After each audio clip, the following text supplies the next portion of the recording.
Um grande abraço para vocês. Estamos recomeçando neste ano os programas Conversando com o Dr. Martins.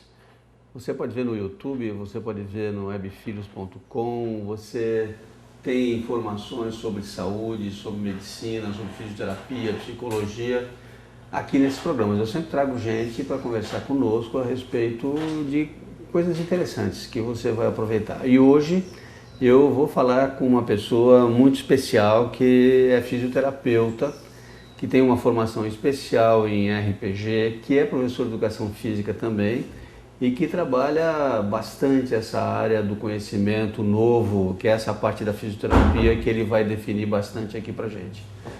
É o Fábio Martins. Tudo bem, Fábio? Tudo bom. Muito obrigado pela tua presença, né?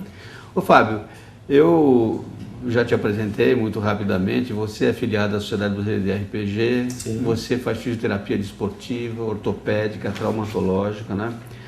Eu vi um documento que você escreveu e tem uma frase que eu gostei muito, não sei se você tirou de algum lugar, e é: movimento é tudo, tem uma vida plena. O que você quis dizer com isso? Movimento é a base nossa do ser humano, né? Infelizmente, os tempos modernos deixam a pessoa cada vez mais fácil a vida, mas cada vez menos movimento na vida. Hoje é comum, por exemplo, eu dando aula lá na faculdade, às vezes eu brinco com os meninos, falo: alguém aí já ficou procurando o controle remoto embaixo da poltrona? Onde é que está o controle da TV e tal? E ninguém sabe que dá para se ligar à televisão indo lá apertando o botão, mudando o canal, que não precisa disso, tem que se movimentar mais. E agora a televisão escuta até a voz, né? Então, pra gente é um pecado, né? A pessoa com a voz falando já não precisa mais levantar e apertar um botão. Você não mexe nem o dedinho, né? Eu não devia reclamar, porque com isso aparece mais paciente pra gente ainda, mas eticamente não funciona, né? Então, na verdade, Fábio, a tua formação é uma formação de esportista, né? Você foi esportista, foi jogador de futebol, isso. Você teve as consequências de praticar esporte muito intensamente, né? E foi isso que te fez ficar interessado na área de fisioterapia, de educação física? Porque você foi fazer educação física e depois você fez fisioterapia. Por que você juntou as duas coisas? Porque eu aprendi a gostar de fisioterapia da pior forma possível, sendo paciente. Mas eu percebi os benefícios que ela traz. Então, por exemplo, a educação física ela tem uma formação em que pega o ser humano que já está teoricamente bem e faz com que ele fique melhor o seu condicionamento físico. E o fisioterapeuta tem a função principal de pegar a pessoa que está fora do eixo dela, está com algum problema, alguma lesão, e a deixa no básico para que o educador físico consiga melhorar o condicionamento físico dessa pessoa. Então é muito importante, é muito comum um educador físico fazer fisioterapia. Agora, mas o que está mais legal é que também tem muito fisioterapeuta que, depois de formado, está indo para a área da educação física. Antigamente a gente achava que a fisioterapia, que não era muito divulgada e ainda não é uma profissão até recente, meu aniversário 13 de outubro de 69, ela abrangia só ortopedia. E tem muita gente que ainda acha que a fisioterapia é só ortopedia, que é só cuidar de quem se machucou. Porque o brasileiro ele não tem muito a cultura da prevenção, da profilaxia. Ele só quer, assim, vai no médico quando está doente, vai no dentista quando está com dor de dente. É muito comum também nas minhas aulas eu perguntar: alguém tem problema cardíaco aqui? 1 ou 2 só levantam. Aí eu pergunto: quem foi nos últimos 6 meses no cardiologista e fez um exame? Ninguém levanta a mão. Então não é que a pessoa tem problema, ela não sabe, às vezes, que é diabética, que é hipertensa. E infelizmente aqui no Brasil a gente tem que conseguir as coisas do jeito mais difícil, né? Mas está melhorando muito, nós estamos passando a ser respeitados e tal. Então, é isso que eu ia te perguntar, porque há um conceito de que o esporte é importante, que todo mundo tem que fazer esporte, porque é lazer, que melhora a vida, etc. e tal. Por outro lado, há uma diferença grande entre o esporte competitivo profissional e o lazer físico que as crianças, os adolescentes fazem, de brincar, correr, jogar uma bolinha e tal. Só que o mundo hoje exige sempre desempenho, né? Tá todo mundo correndo atrás de marca, tem que ser mais veloz, tem que ser grande, tem que correr, e as lesões aparecem. São raros os jogadores de futebol famosos que não tiveram lesões graves, são raros. O Pelé teve na Copa. Mas era outro mundo, né? Então, assim, por exemplo, tem uma máxima que é: o esporte competitivo de alto nível ele não é saudável. Exatamente. Tudo que você faz acima, você tem 95% de média em tudo. Quem está abaixo dos 5, que é o sedentário extremo, quem está nos últimos 5, lá que são as pessoas que utilizam muito o corpo humano, tal, eles não são saudáveis. As crianças estão começando a fazer esporte muito cedo, né? E a família empurrando as crianças para ganhar, ser campeão de futebol, campeão de basquete, de vôlei, natação. Essa a gente chama de especialização precoce, ela não é boa para a criança e para ninguém. A criança aprende a ter movimento brincando, né? As pessoas são muito mais coordenadas quando tiveram uma infância que brincavam na rua, que subiam em árvore, que jogavam futebol, que fabricavam seus brinquedos. Hoje quem brinca é o brinquedo. Não aperta o botão e o brinquedo fica girando e fica olhando para ele. E por outro lado tem uma alimentação muito artificial também, pouca ingesta de água, muito suco, muita coisa industrializada, que faz parte da correria do dia a dia, mas tem que tentar colocar. Tem crianças que não sabem o que é nome de vegetal. A gente leva às vezes no supermercado e pergunta o que é isso. Ela não sabe o que é uma salsinha, o que é uma selga, o que é... Porque não teve nunca nem contato, que não é oferecido para ele. Então, eu acho que é verdade. A gente tem que realmente partir para essa educação mais natural, ajudar as pessoas a se alimentarem melhor. Voltando para atividade física, a gente confunde muito o esforço físico com atividade física. Isso é muito comum. Então as pessoas falam, pô, mas eu já trabalho o dia inteiro, eu já faço isso, eu já levo meu filho na escola, eu já tenho que voltar, eu limpei a casa, tal. Isso não é atividade física, é esforço físico, isso faz mal também. A atividade física é uma coisa orientada, pesquisada, que vai fazer bem para a pessoa que necessita. Não tem como você passar, não tem receita de bolo. É por isso que não existem tantos programas hoje em dia de atividades físicas na TV. Antigamente você via muita gente brincando, fazendo exercício físico, aulas, as pessoas vendo. Isso faz mal, né? As pessoas gostavam e viam. Tem uma pesquisa americana que diz que o maior país que se compra esporte no mundo é os Estados Unidos, só que ninguém faz. Eles adoram esporte, eles ficam vendo o pessoal jogar e ficam sentados, por isso que a obesidade está tão grande lá. Tem que mudar essa cultura aqui também. Mas em compensação em basquete eles são ótimos, né? Em vôlei também. Futebol é que eles estão no limite. Qualquer coisa acima da cintura eles são ótimos. Ginástica também eles fazem bem, né? Mas muita gente começa na escola. O percentual de pessoas que chegam a praticar esporte nesse nível de excelência é pequeno, né? A pessoa não escolhe esporte, o esporte é que escolhe a pessoa. Eu me lembro de uma frase daquele técnico da seleção argentina, né? Quando a Argentina foi campeã mundial em 74, né? Aquela discussão com o Brasil foi campeão moral, né? E a Argentina foi campeão por causa daquele jogo. O técnico lá dizia que para os jogadores dele, vocês não escolheram o futebol escolheu vocês pela vida que vocês têm, né? O esporte de alto rendimento é assim, por exemplo, o vôleibol é um esporte altamente seletivo. Um menino hoje, com 16 anos, se ele não tiver 1,90 m, ele nem tenta começar.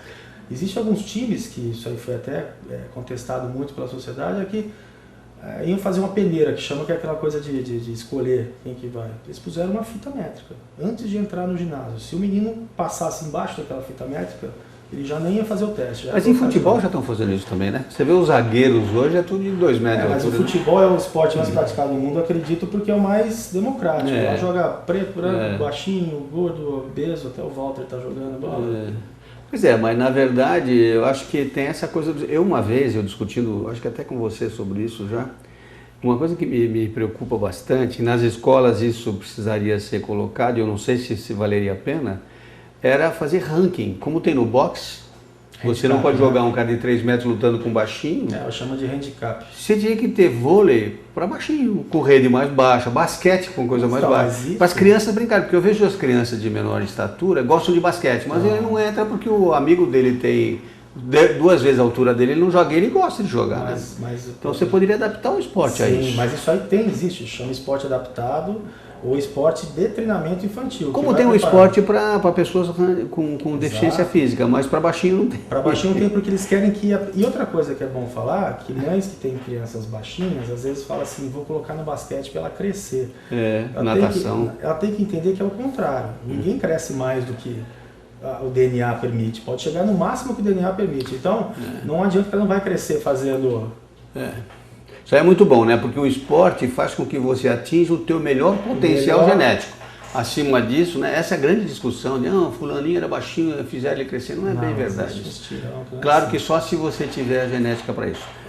Mas essa introdução nossa é porque eu queria te posicionar nessa linha do RPG e da fisioterapia. RPG é uma modalidade da fisioterapia, não é isso? Quando o cara se forma, o fisioterapeuta, ao sair da graduação, ele tem várias opções. No último semestre do curso, ele passa por várias coisas. Tem uma que chama terapia manual. Terapia manual, ela envolve várias técnicas também. E a técnica, uma das mais famosas, eu acho que a mais famosa do mundo hoje, é a reeducação postural global. E aí a pessoa pode... Que, aliás, é a sigla do RPG, né? Reeducação Postural Global. E aí você tem que fazer um curso para... Você só pode atender se for filiado à Sociedade Brasileira de RPG. Tem um curso básico, que é o primeiro módulo, de 300 horas aula, com parte prática, com atendimento, e você só consegue a carteirinha definitiva podendo quando você consegue fazer e curar, ou então melhorar a qualidade de vida daquele paciente que foi escolhido pela direção. Então, vamos rapidamente para chegar no RPG. Quais são os tipos básicos de fisioterapia? Você já disse no começo que muita gente achava que fisioterapia era uma coisa específica para problemas ortopédicos. Sim. Outra coisa também que você fala muito, eu acho interessante, é a idade do paciente, que as crianças muito pequenas não podem fazer RPG, faz só outro tipo de fisioterapia. Mas adolescentes sim, e é muito comum por causa das alterações de coluna, né? Então, quais são os principais tipos de fisioterapia e como é que as pessoas são indicadas para uma ou para outra? Por exemplo, eu vejo aqui, você até já viu pacientes meus, crianças pré-adolescentes com alterações graves de coluna, com escolioses brutais, né? Que antigamente eram operadas ou fixava a coluna e tal. E hoje com a fisioterapia, com a RPG, se ajuda muito, né? Hoje tem algumas, por exemplo, a fisioterapia tradicional, que é aquela a ortopédica que as pessoas procuram depois de se machucar, elas são a parte de eletroterapia, basicamente. É aquele calorzinho de ondas curtas, o TENS, o choque, todo mundo deve ter passado por isso. E elas são muito passivas, ou seja, o paciente... E tem gente até que duvida que isso faça alguma coisa, né? Tem gente não, principalmente tem muita gente, e eu vou falar a verdade, tem algumas coisas que eu não utilizo porque ainda não foi embasado cientificamente, né? Aqueles choquinhos, aquelas coisinhas. Agora, calor e frio ajuda bastante. Isso é da época da Grécia, de Roma Antiga já se usava a crioterapia, que é o gelo, né? E a termoterapia. Mas assim, existem vários tipos. Por causa da vasoconstrição, da vasodilatação, os vasos diminuem de tamanho, a circulação melhora, né? Por exemplo, quando você se forma, você faz esse curso, eu fui para terapia manual. É uma forma de fazer a fisioterapia. Então tem o RPG, tem a osteopatia, tem a quiropraxia, tem várias técnicas. E outra, fisioterapeuta não é massagista, tá? O pessoal chega e fala assim, vem fazer uma massagem em mim, tem mania de falar que não sabe. A seleção brasileira tinha um cara famosíssimo que faleceu agora há pouco tempo, eu acho, o Mário Américo, né? Mas ele era um massagista da seleção brasileira. Mas é importantíssimo, existe um massagista que é muito importante também. Mas ele não vai fazer Mas naquela época ninguém falava que tinha um fisioterapeuta no time, não sabia o que era, porque isso em 1958, 62, a profissão foi regulamentada em 69. Quando eu me formei em medicina, a gente nem ouvia falar em fisioterapia. Mas tem gente que não ouviu falar também. Que tá até hoje. Então, mas assim, além da ortopedia, da terapia manual, tomara que as pessoas só conheçam essas duas, porque isso quer dizer que elas são saudáveis também e alguma coisa saiu do normal. Mas tem a neurológica, que é muito importante, que é muito utilizada em crianças. Tem a respiratória, que é fundamental, a vida toda. Para os pediatras é fundamental. Exatamente. Tem a pré e pós-cirúrgica para diversas coisas. Tem a só feminina, que é para assoalho pélvico com problemas de reprodução. Tem a gestante, que é meio controversa. Tem a fisioterapia, que aí não é muito a minha área, mas que entra mais holística, que faz várias coisas que nem todas foram comprovadas. A acupuntura é comprovada. E ela é utilizada e é muito bom. Agora, tem outras terapias que não...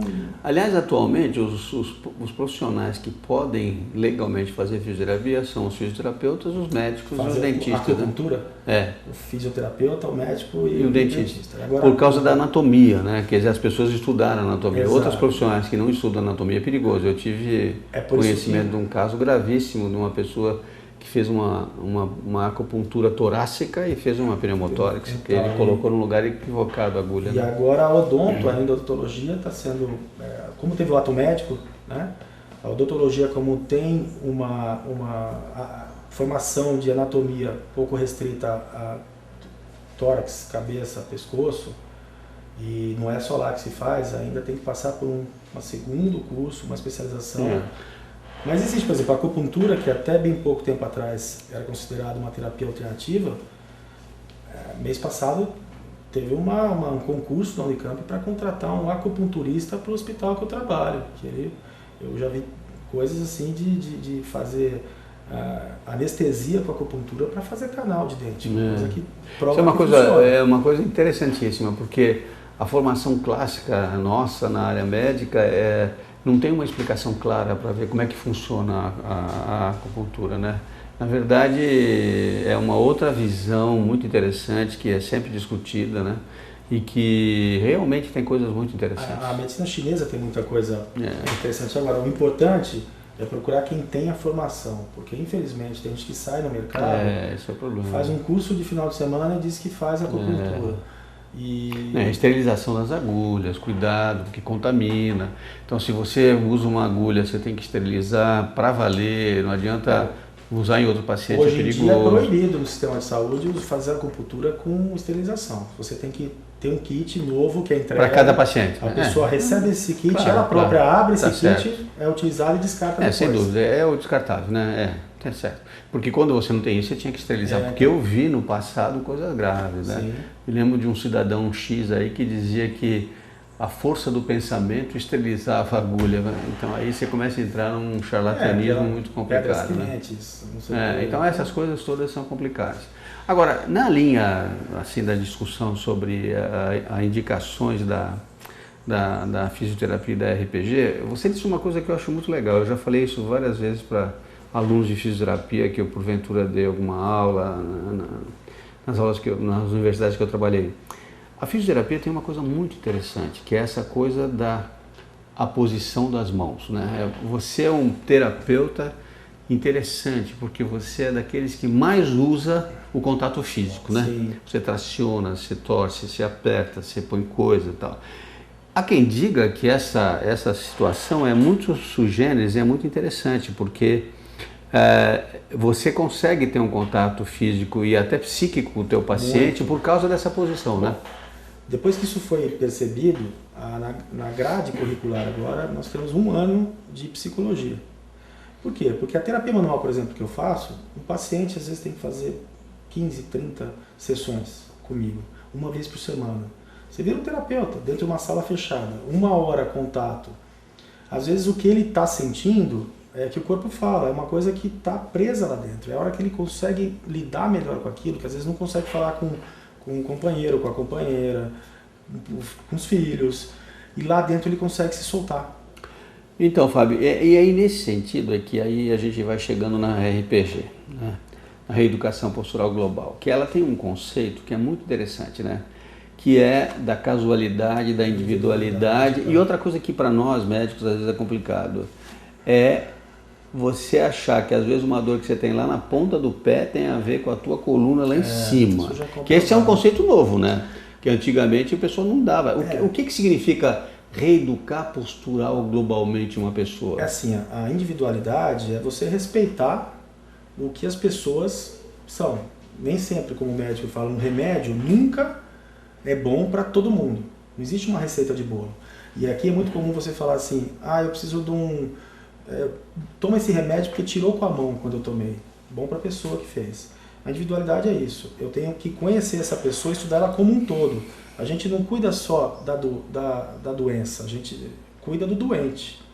E existem algumas síndromes novas que foram, por exemplo, síndromes da aeromoça, que é famosa, que é encurtamento da parte posterior, de gastrocnêmio, tendão calcâneo, que elas ficam o tempo mulherada inteiro andando de salto. É a mulherada, né, de uma maneira geral. Exato, e isso dá um encurtamento da cadeia posterior inteira da musculatura, que vai dar dor nas costas, que vai dar dor na região cervical.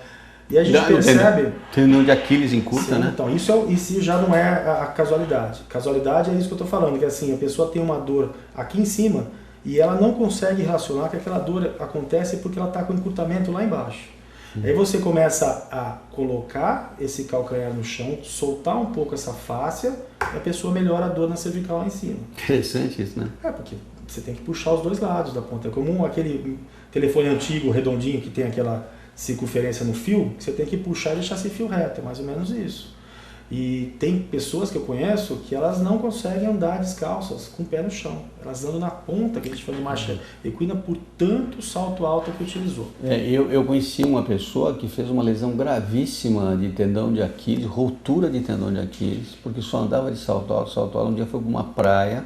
Sim. E ficou 1 hora andando na praia descalça. Sim. E rompeu o tendão, agora, que é uma cirurgia terrível. Isso aconteceu, você pode ter certeza que muito tempo antes os sintomas já apareceram.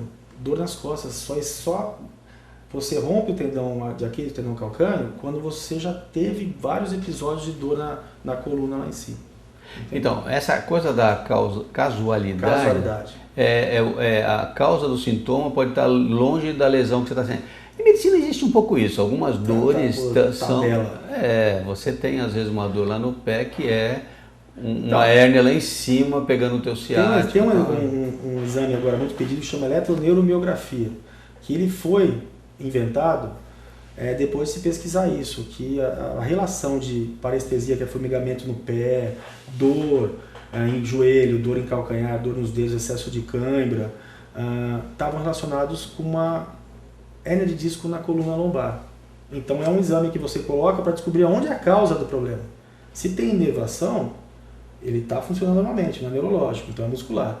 E aonde eles dão um estímulo em todas as vértebras e vão passando. A que der maior curva no gráfico é onde está o problema. Então, em vez de você tratar o pé, você vai tratar onde está aquele início. A eletromiografia é muito usada em medicina para doenças musculares, para algumas doenças pediátricas graves, de hipotonia generalizada. Mas o que está pegando mais agora, que a gente tem muito paciente, eu tenho vários aqui, é essa mania agora de tratamentos cirúrgicos de plástica. Então, mamas, as pessoas colocam próteses de mamas muito grandes e começam a ter dor na região lombar, tem encurtamento, e não consegue associar que o problema foi aquele.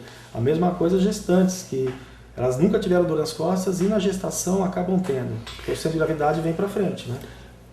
Agora, Fábio, me diz uma coisa, você fez uma formação com o papa da RPG, que foi o Philippe Souchard, né? Que é aquele francês. Você fez o curso com ele, né? Fiz o curso com ele. Como é que ele montou isso? Quando é que ele inventou isso? Quando é que ele pensou? Como é que ele descobriu isso? Porque ele deve ter tido muita resistência no começo, né? Na verdade, muita. Por isso que ele saiu. A França só foi identificá-lo como sendo depois que ele fez sucesso no mundo inteiro. Que aí ele começou a tratar do time de rugby da França. Que na grande verdade ele é atleta, ele era, e com formação em fisioterapia. E ele teve muita lesão, que ele fazia o rugby. E aí ele durante 15 anos foi pesquisando.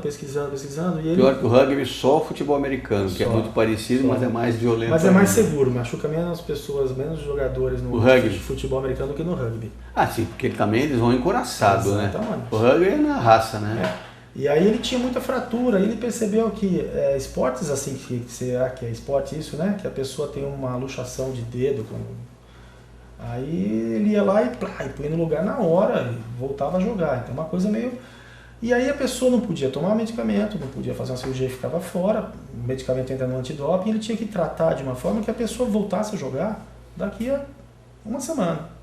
E ele foi fazendo essa reeducação postural global. Depois de um tempo ele desenvolveu isso, conseguiu escrever um livro, fez um tipo de um compêndio, ele foi juntando várias informações que ele tinha e foi pesquisar. Quando ele fez o mestrado e doutorado dele, que ele arrumou um orientador que ele pegava pessoas boas, sadias, né? Tratava do método tradicional, o conservador. E o outro bloco foram sorteados aleatoriamente para usar o método que ele acabou de ter E aí no doutorado foi aceito e criou-se o método RPG. Isso há 15 anos. Agora, quando você me mostrou algumas coisas que você trata, eu vi pés planos e cavos, eu vi joelhos valgos, aquela coisa do joelho para dentro, ou varos ao contrário.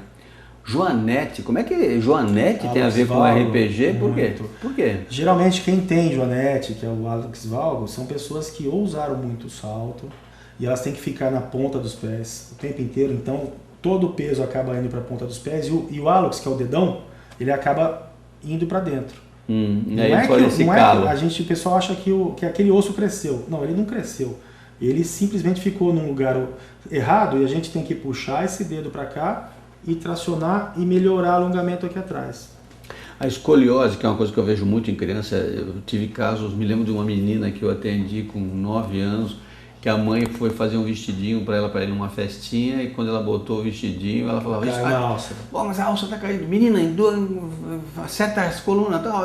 Quando ela foi ver, estava com mais de 40% de desvio. Nessa época, a gente mandava para o cirurgião, ele operava a coluna e tal. A gente não achava que a físio, agora com a físio trabalha bem. Você consegue reverter caso até de 40% de escoliose. Mais do que isso? Mas até a idade que a pessoa para de crescer. Então você pega a idade juvenil mesmo, de adolescente, né? Que chama de escoliose idiopática juvenil. Não tem uma causa, a pessoa nasce geneticamente assim, né? Agora, o mais que você pega mais é dor cervical, lombalgia, né? As dores do dia a dia, muita tensão emocional e alguns pós-acidentes traumáticos, o efeito chicote de pessoas feitos lá atrás que começaram a dar pepino agora. Agora tem duas coisas aqui que eu não sabia que você tratava. Estresse.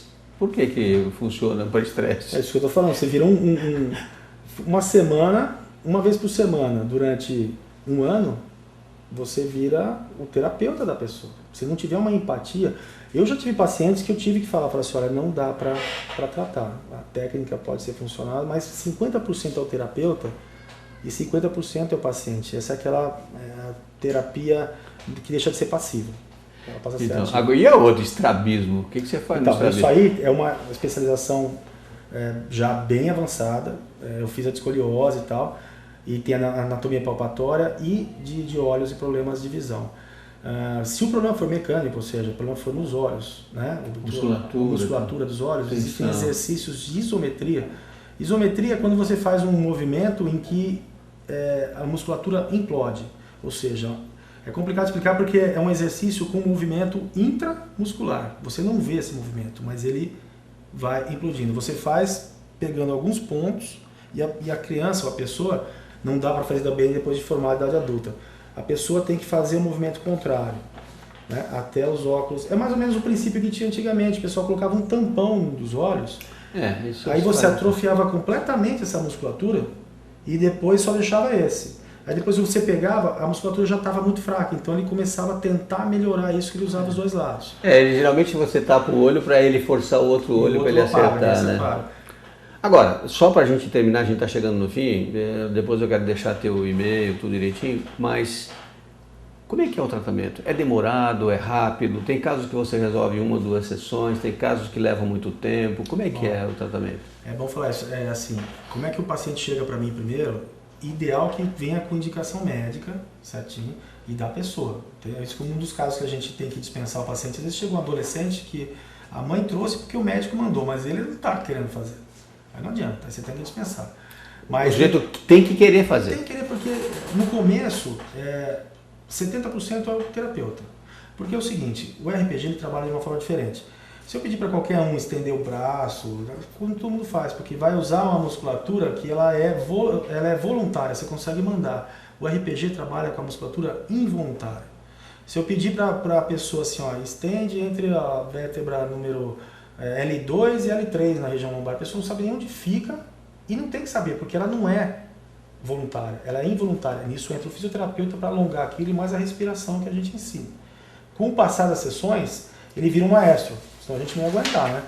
E aí eu só ponho na pose, quando eu percebo que ele está numa posição ideal, certinho, com os exames, tudo, ele vai ter que fazer com que o cérebro perceba que o certo é estar daquele jeito, que o cérebro acha que o certo é ser errado. É o cara que quer parar de fumar e durante 4, 5 meses ele o cérebro acha que a nicotina faz parte do organismo dele. Então ele fica com aquela fissura querendo, até que ele percebe que é aquilo que tem que ficar. Por isso que é feito uma vez só por semana. Terminando, primeiro, qual que é o teu e-mail, se alguém quiser entrar em contato com você? Tem dois, eu vou passar o da Unicamp, é fabiomartins@secom, com C, C-E-C-O-M.br. E o outro... Não tem Unicamp? .unicamp.br. Ah, então é secom.unicamp.br. E aí o outro, que é pessoal? pessoal, eu vou passar o Gmail, que é fabiomarte, com T mudo, 00@gmail.com. Tá bom. Só para terminar, a diferença entre Pilates e RPG é muito grande? É grande. O Pilates, ele é feito, os dois têm o mesmo princípio mais ou menos, né? Só que um utiliza muitos aparelhos, que é o Pilates. Mas o Pilates é muito mais um fixador de pelve, ou seja, ele trabalha com centro de gravidade. Se a pessoa tem um desvio de escoliose e vai fazer o Pilates, ela vai ficar mais forte, mas aquela escoliose vai estar sempre lá. O RPG reeduca essa postura, eles se completam, ele reduz, melhora essa postura, depois vai para o Pilates para fixar essa postura para sempre. Tá muito bem. Ok, Fábio, alguma coisa que você queria colocar no final de informação? E muita gente hoje procura fisioterapia, virou uma área assim, de conhecimento importante. O ato médico ajudou muito a gente, principalmente eu tive uma experiência semana passada que o INSS, que é o que cuida da vida do trabalhador, ele não aceitou ele aceitou mais o laudo e o comunicado do fisioterapeuta do que o médico em questão. Não porque o médico é ruim, porque o próprio médico fala assim, olha, eu vejo esse paciente de 3 em 3 meses, o fisioterapeuta está todo dia com ele. Então ele sabe muito mais da evolução do caso do que... E o juiz acatou isso. Então a gente ficou muito feliz porque nós estamos ganhando e não queremos brigar com ninguém. Precisa esclarecer o que você chama de ato médico, aquela discussão que regulamenta tanto quais são os professores e quais são os deveres e os direitos de cada diagnóstico das doenças e encaminhamento. A gente não pode fazer nada que seja invasivo, nem sabemos fazer o que é invasivo.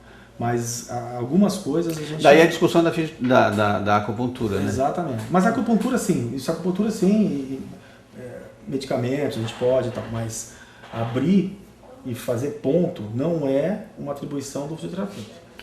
Tá bom. Obrigado, Fábio. Foi muito bom te conversar contigo, né? Eu que agradeço. Parou de jogar futebol? Agora só a bola corre, né? Eu faço uma correção um pouquinho. Um grande abraço. E você que nos assiste, muito obrigado, viu? Eu acho que esse tipo de conversa com os profissionais ajuda bastante a gente, né?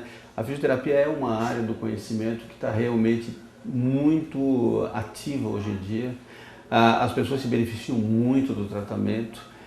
Antigamente a gente falava muito pouco em fisioterapia, mas hoje ela é indispensável nos tratamentos das pessoas que precisam realmente recuperar o seu bem-estar e a sua vida. Como ele disse no começo, o movimento é tudo. Tenha uma vida plena. Um abraço.